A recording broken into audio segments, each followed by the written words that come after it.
வணக்கம்.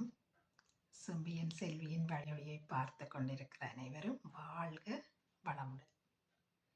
இன்றைக்கு அறம் சார்ந்த சிந்தனை தொடர்பான பகுதியில் ஒரு விடயம் கதைக்கலாம் இருக்கிறேன். அது ஜனாதிபதி அனுரகுமார திசாநாயக்காவின் யாழ்ப்பாண பயணம். அது அந்த செய்தி அது கூட இன்னத்தை நாங்கள் விளங்கி கொள்ளக்கூடியதாக இருந்தது என்றதை கதைக்கலாம் இருந்தேன். அண்மையில் பொங்கலுக்கு ஜனாதிபதி அனுரகுமார திசாநாயக்கா யாழ்ப்பாணம் பொங்கலுக்குன்னு சொல்லி வந்தார். அதில் கதைக்கையில் ஒரு விடயத்தை அவர் சுட்டி காட்டுறார். அது என்ன விடயம் என்று சொன்னால், தையட்டி காணி அபகரிப்பு போராட்டத்தில் பங்கு பெற்ற ஆக்களுக்கு காணியல் இருக்குதோ என்றதை அறிகிறதுக்கு தான் புலனாய்வாளர்கள்ட்ட சொல்லி இருக்கிறதுன்னு சொல்லி அவர் என்ன செய்தியை சொல்ல வர்றார் என்று உண்மையில விளங்க. ஏனென்று சொன்னால் அவற்றை கருத்து ஒரு போராட்டம் ஒன்று நடக்கணும் என்று சொன்னால் அந்த பாதிக்கப்பட்ட ஆக்கள் மட்டும்தான் அதில் நிற்க வேணும். மற்ற ஆக்கள் நின்றால் அவை அந்த நிற்கிறதுக்குரிய காரணம் அவைகளுக்கு சொல்லணும் என்று சொல்லணும். அப்படி இல்லாட்டா நிற்க இல்லாதன்று ஒரு தமிழில் சொல்றதுன்னு ஒரு விரட்டு. காணி இல்லாதாக்கள் நீங்கள் போய் நின்றால் நான் புலனாய்வாளர்களை கொண்டு உங்களுக்கு எதிராக நடவடிக்கை எடுப்பேன் என்றது விரட்ட அவர் வித்தியாசமான முறையில் சொல்கிறார். அது சொன்ன இடமும் சிங்கள மக்களுக்கு மத்தியில் சொல்லியிருந்தால் பரவாயில்லை, தமிழ் மக்களுக்கு மத்தியில் அந்த காணி அபகரிப்புகள் நடந்த இடங்களுக்கு அண்மையில் அந்த கருத்தை அவர் சொல்கிறார். உண்மையில் ஒரு போராட்டம் என்று சொல்லி நடக்கிறதுன்னு சொன்னால் அந்த போராட்டத்தில் பாதிக்கப்பட்ட ஒரு குறிப்பிட்ட மக்கள் இருப்பினும் அந்த மக்களுக்கு ஆதரவாகத்தான் ஒரு போராட்டம் நடக்கும். பாதிக்கப்பட்ட மக்கள் மட்டும் நின்று உலகத்திலே எந்த ஒரு போராட்டமுமே நடக்கிறது இல்லை. ஆனால் ஜேவிபி என்ற ஒரு போராட்ட கட்சியில இருந்து சிங்கள கிராமப்புற மக்களிற்கு எதிரான அநீதிகளுக்கு எதிராக போராட்டத்தில் ஈடுபட்ட ஜனாதிபதி அவர் தன் வீட்டு பிரச்சனைகளுக்கு மட்டுமாத்தான் அந்த போராட்டத்தில் ஈடுபட்டார் என்று கேள்வி நாங்கள் கேட்க வேண்டும். ஏனென்றால் மற்ற பாதிக்கப்பட்ட மக்கள் மட்டும்தான் போராட்டத்தில் ஈடுபடுவோம் என்று சொன்னால் அவற்ற குடும்பத்துக்கு தனிப்பட்ட ரீதியில் என்ன பாதிப்பு வந்தது என்று சொல்லி எங்களுக்கு தெரியாது. ஆனால் அந்த ஜேவிபியின் போராட்டம் சிங்கள கிராமப்புற மக்களுக்கு ஆதரவான அரசியல் அபிலாசைகள், அரசியல் என்றதை விட பொருளாதாரத்தை மையமாக கொண்டுதான் அந்த போராட்டமே தொடங்கினது. அப்படி ஒரு போராட்டத்தில் பங்கு பெற்றி அடக்குமுறைகளுக்கு உட்பட்டு கனகாலம் ஒளிஞ்சிருந்து வாழ்ந்து அவைகள் இப்போ அந்த ஆட்சியை பிடிச்சதுக்கு பிறகு அதே ஜனாதிபதி எங்களோட தமிழ் மண்ணில் சொல்றார், தையட்டு விகாரையில போராடுற ஆக்களுக்கு காணி கொண்டிருக்கால் கண்டறிய வேணும் என்று புலனாய்வாளர்களுக்கு சொல்லியிருக்கிறார்.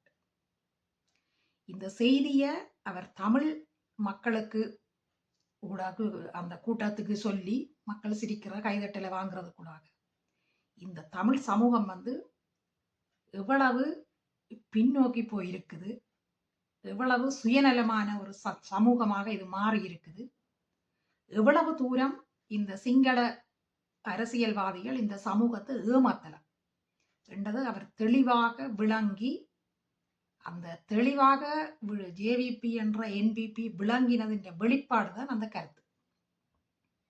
ஏனென்றால் அந்த கருத்தை எங்களோட மக்களும் எங்களுக்கு பிரச்சனை இல்லை என்று கைதட்டி கேட்டுக்கொண்டிருக்கு, சிரிச்சு கொண்டிருக்கிற நிலைமையை பார்க்கக்கூடியதாக இருக்கு.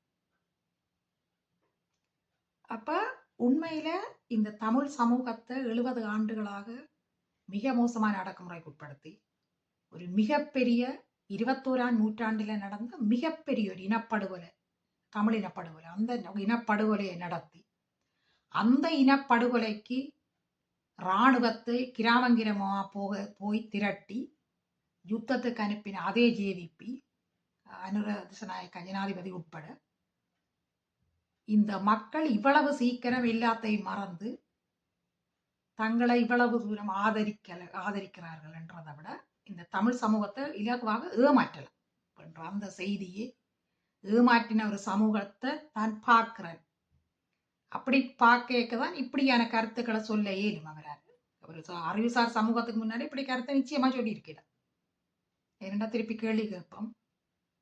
அப்ப அதுக்கு தனக்குரிய ஆதரவு தளம் இருக்காதுன்ற பயத்திலே அவர் சொல்லியிருக்க மாட்டார். ஆனால் இந்த தமிழ் சமூகம் வந்து சக மனிதனுக்கு என்ன நடந்தாலும் பரவாயில்லை, நாங்கள் பிரச்சனை இல்லாம இருந்தால் சரி என்ற ஒரு நிலப்பாட்டை உள்ள ஒரு சமூகமா அவற்றை பார்வையிலே அப்படி தெரிஞ்சாதான் அந்த கருத்தை அவர் சொல்லியிருக்கிறார். இன்னொரு விடயத்தை நாங்கள் பார்க்கலாம். ஜனாதிபதி பொங்கலுக்கு வாரார் போறார், ஓகே, பிரச்சனை இல்லை. ஆனால் ஜனாதிபதி அவர்கள் இந்த பாராளுமன்ற தேர்தலில் என்பிபி கொடுத்த வாக்குறுதிகள் எதுவுமே நிறைவேற்ற இல்லை. காணி அபகரிப்பு காணிகள் விடுதலை செய்யப்படவே இல்லை. இன்னும் அந்த மக்கள் அந்த காணிகளுக்காக ஏங்கிக் கொண்டிருக்கிறார். 1 ஏக்கர் கூட காணிய கூட ஜனாதிபதி விடுகிறதுக்கு தயாராக இல்லை. கடத்தொழிலாளர்களின் மீனவர் பிரச்சனை வந்து இன்னும் தீர்த்தவாடா இல்லை. அரசியல் கைதிகள் ஒரு தர கூட விடுதலை செய்ய இல்லை. முக்கியமாக அந்த ஆனந்த சுதார் என்ற அந்த பிள்ளைகள் எல்லாம் ஏங்கிக் கொண்டிருக்கிறார்கள். தாயும் இல்லாத நிலையிலே அந்த தந்தை தங்களோட வந்து சேருவார். அதை கூட ஜனாதிபதி தன் அதிகாரத்தை பாவிச்சு விடலாம், ஆனால் விடாமல் இருக்கிறார். எந்தவித வாக்குறுதியை நிறைவேற்றாமல் தமிழ் இனத்துக்கு இந்த தமிழ் மக்கள்கிட்ட வந்து தான் ஏதோ பெருசா செய்த மாதிரியும் சாதிச்ச மாதிரியும் என்ன நம்புங்கன்னு சொல்லியும் அவர் கேட்கிறார் என்று சொன்னால் இந்த தமிழ் சமூகம் என்ன நிலைமையில இருக்குதுன்னு ஜேவிபி அதுக்கு ஒரு கணிப்பொண்டு வச்சிருக்குது. அதன் அடிப்படையில் தான் இப்படி கதைக்கிறேன்.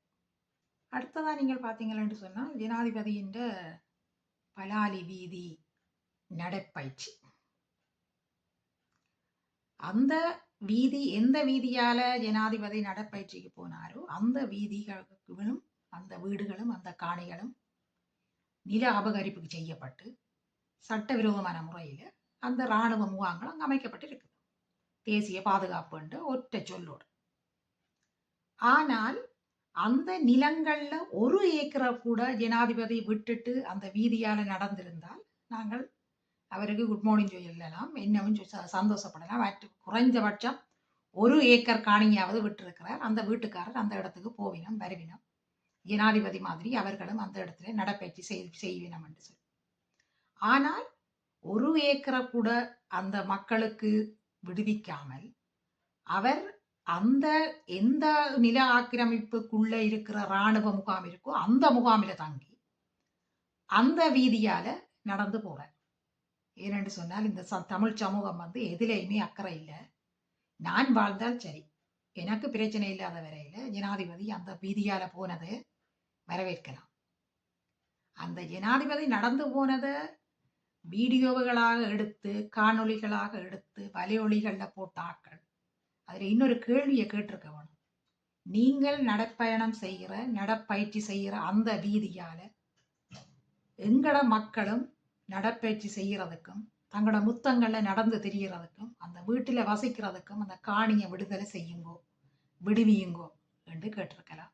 ஆனா யாருமே அதை கேட்க இல்லை. ஜனாதிபதி நடக்கிறார், மார்னிங் மார்னிங் மார்னிங். என்னத்தை சொல்றாரு? அப்ப ஜனாதிபதிக்கு ஒன்று தெரியுது, இந்த சமூகம் வந்து எவ்வளவு மோசமாக நீங்க நடத்தினாலும் தன்னை வரவேற்கிறதுக்கும் அதை வந்து கொண்டாடுறதுக்கும் ஒரு கூட்டம் ஒன்று இங்கே இருந்து கொண்டே இருக்குது. இந்த மக்களை இலகுவாக ஏமாற்றலாம். இன்னுமுக்கு அந்த மக்களின் இயல்பு வாழ்க்கையில எந்த ஒரு மாற்றத்தை கூட செய்யாமல் அந்த மக்களின் வாக்குகளை தாங்கள் பெற்றுவிடலாம், ஆதரவை பெற்றுவிடலாம் என்று சொல்லி என்பிபி நம்புது. இல்லாட்டால் ஜனாதிபதி உண்மையில நடப்பயிற்சிக்கு அந்த வீதி தெரிவு செய்ய போறார் என்று சொன்னிக்கல அவர் முதலே கொஞ்சம் காணியை விடுவிச்சிருப்பார். அப்படி விடுவிக்காட்டால் அந்த இடத்துல நடப்பயிற்சிக்கு போயிருக்கவே மாட்டேன். ஏனென்றால் நான் இந்த நடப்பயிற்சிக்கு இந்த வீதி பலாலி வீதியை பாவிச்சால் இந்த மக்கள் மனன் நோகும், இந்த மக்கள் திருப்பி என்ன கேள்வி கேட்பார்கள், எனக்குரிய ஆதரவு குறையும் என்று நினைச்சிருப்பேன். ஆனா அவருக்கு தெரியும் இந்த தமிழ் சமூகம் வந்து எதை பற்றியுமே அக்கறை இல்லாமல் இருக்குதுன்னு சொல்லி. உண்மையில அதை பார்க்கல கவலையா இருந்தது என்று சொன்னால் அந்த நிலத்துக்கு சொந்தக்கார மக்கள் இன்னும் அந்த இடத்துக்கு போகலாம இருக்கு. எப்ப விடுவிப்பினம் அந்த காணிகள் என்று எதிர்பார்த்து கொண்டிருக்கு. ஆனால் 1 வருஷமாகியும் 1 வருஷத்துக்கு கூடிட்டு எதுவுமே செய்யாமல் யாழ்ப்பாணத்துக்கு வந்து என்னன்னு சொல்றது, ஷோ காட்டுறேன்னு தான் சொல்லுவேன். அதுக்கு தமிழ் வருது இல்லையா, ஷோ காட்டிட்டு போறார். அதுக்கு நிறைய கூட்டம் போகுது. இன்னொரு பக்கம் ஜனாதிபதியோட செல்ஃபி சில பொம்பளை பிள்ளைகள் எடுக்கல எந்த மனசுல தோன்றினது என்னன்னு சொன்னா, இதே ஜனாதிபதி இராணுவத்தை திரட்டுறதுக்கு ஜனாதிபதி உட்பட என்பிபி வந்து இராணுவத்தை திரட்டி அந்த இராணுவம் எத்தனை தமிழ் பிள்ளைகளை வன்புணர்வு செய்து கொலை செய்து மிகப்பெரிய கொடூரத்தை எல்லாம் அந்த பொம்பளைகளுக்கு செய்திருக்கணும். ஆனால் நாங்கள் கனகால ஒரு 20 வருஷம் கூட வர இல்லை போய் நின்று போட்டோ எடுக்கிறோம், சந்தோஷமா இருக்கிறோம். ஏனென்றால் எங்களுக்கு நடக்க இல்லை, எங்களோட பிள்ளைகளுக்கு நடக்க இல்லை, யாருக்கும் நடந்தது. உண்மையில இப்படி எந்த உலகத்துல எந்த ஒரு இனம் கூட இப்படி இருக்காதுன்னு தான் நான் நினைக்கிறேன். ஆதரிக்கிறது சரி பிள்ளை என்று இல்லை, ஆனா நாங்கள் எப்படி அந்த வரலாறுகள் எங்களை வழி நடத்த வேணும். அந்த வரலாற்றிலிருந்து நாங்கள் பாடங்களை கற்றுக்கொண்டு அதுக்கேற்ற முறையில எங்களை மாற்றி அமைக்கணும். ஆனால் அப்படி எதுவுமே நடக்கல.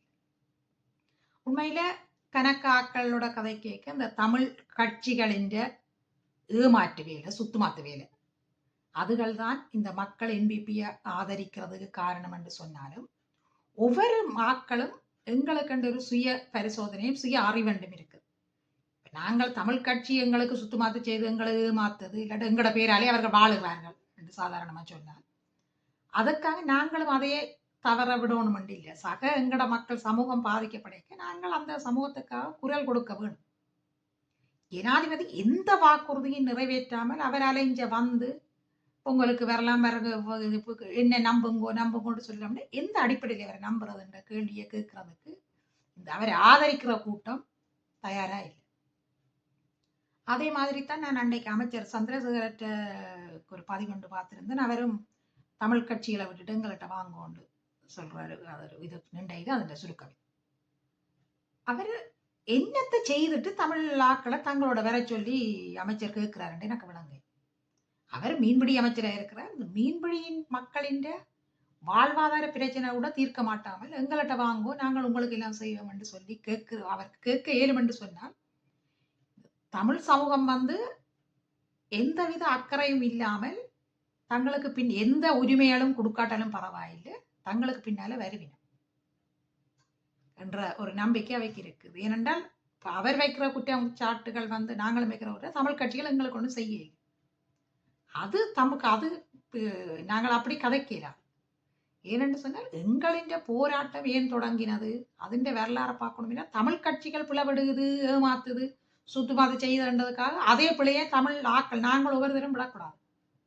அப்படி நாங்கள் விடைக்கல அந்த உண்மையில மக்களை நேசிக்கிற ஒரு அரசியல்வாதிகள் எங்களுக்கு கிடைக்காமலே போவிடுங்க. அதால ஒவ்வொரு மக்களும் ஜனாதிபதி ஒரு கருத்தை சொல்லிக்கல நாங்கள் சிந்திக்க வேணும். ஜனாதிபதி முதல் என்ன சொன்னவர், சொன்னதுல இப்ப எவ்வளவு நிறைவேற்றி இருக்கிறார் அதுகளை நாங்கள் பார்க்க வேணும். இப்ப நீங்கள் பார்த்தீங்கன்னு சொன்னா இந்த காணாமல் ஆக்கப்பட்டோரின் போராட்டம் எவ்வளவு 3000 நாட்களுக்கு மேல் நடந்து கொண்டே இருக்குது. ஆனா அந்த மக்களுக்காக ஆர் குரல் கொடுக்கணும், ஆர் ஜனாதிபதியட்டை அதை பற்றி கதைக்கணும், ஜனாதிபதியை எங்கோ கூட்டிக் கொண்டு வரார்கள். ஏனென்றால் அது தங்களோட பிரச்சனை இல்லை, தங்களுக்கு சம்பந்தம் இல்லாத ஒரு பிரச்சனை என்று பார்க்கிற இந்த போக்கு நீண்டு கொண்டே இருக்க நாளைக்கு அதே ஜனாதிபதிக்கு ஆளாத்தி எடுக்கிற ஆக்களுக்கு இதே பிரச்சனை வரலாம். அவைக்காக குரல் கொடுக்க யாருமே இருக்க மாட்டேங்க. அதால நாங்கள் உண்மையில அந்த அறிவுசார் சமூகம் ஒரு சுதந்திரத்துக்காக போராடி ஒரு இனம், நாங்கள் போராடி கொண்டிருக்கிற இனம், இதுகளையெல்லாம் நாங்கள் விளங்கிக் கொள்ளணும். விளங்கி கொண்டு அந்த கேள்விகளை கேட்கவன். சும்மா ஜனாதிபதி வாரார், அவர் நல்ல கவர்ச்சியா கதைக்கிறார்ன்றதுக்காக நாங்கள் போகிறோம். அவர் என்னத்தை கதைக்கிறார், என்ன செய்தியை சொல்றார் என்றதுல உள்வாங்கி நாங்கள் உள்வாங்கி கொள்வது ஊடாக நாங்கள் இதுகளை விளங்கிக் கொள்றோம்ன்றதை அரசாங்கத்துக்கு காட்டணும். காட்டினா ஏதாவது எங்களுக்கு நன்மைகள் நடக்கும். அட்லீஸ்ட் அந்த நிலமாவது எங்களோட கைக்கு கிடைக்கிறதுக்கு நாங்கள் எங்களுக்கு சுய பரிசோதனை செய்து என்பிபியை நாங்கள் ஆதரிக்கணும் என்று சொன்னா ஓகே, நீங்கள் இதை செய்யும் கொண்டு சொல்ற அந்த இதுகளையாவது நாங்கள் கேட்கணும். எதுவுமே கேட்காமல் கூட்டமா கூடி ஜனாதிபதி சொல்ல கையை தட்டி போட்டு வாழ்ந்தால் எங்களோட நிலைமை உண்மையில கவலைக்கிடமான நிலைமை. எந்த அதிகாரமும் மற்ற ஒரு இனமாக அப்படியே சிங்களத்துக்குள்ள கரைஞ்சு போற இனமாகத்தான் நாங்கள் மாறுவோம். ஏனென்றா ஜேவிபியின் நோக்கமே அதான், அந்த மக்களை வந்து சிங்களத்துக்குள்ள சிங்கள தேசிய இனத்துக்குள்ள தமிழ் தேசியத்தை கரைச்சு விடணும், அதுக்கு அப்புறம் இந்த பிரச்சனையுமே இருக்காதுன்னு சொல்லி ஆனா அதிന്റെ விளைவுகள் நாங்கள் இல்லாத காலங்கள்ல 100 200 1000 வருஷத்துக்கு கூட மிக மோசமான தாக்கங்களை கொண்டு எங்களோட இனத்தையே இல்லாமலாக்குற அந்த தமிழ் தேசிய இனத்தையே ஈழ நிலத்திலிருந்து இல்லாமலாக்குற நடவடிக்கைகளுக்கு கூட இப்படியே இப்ப நாங்கள் காட்டுற இந்த மௌனமும் இந்த அவற்றை ஜனாதிபதி இந்த கவர்ச்சியில பின்னால போறதும் எங்களை கொண்டே தாழ்மண்டு தான் நினைக்கிறேன். இது ஒவ்வொரு ஆக்களும் விளங்கி கொள்ள வேணும்.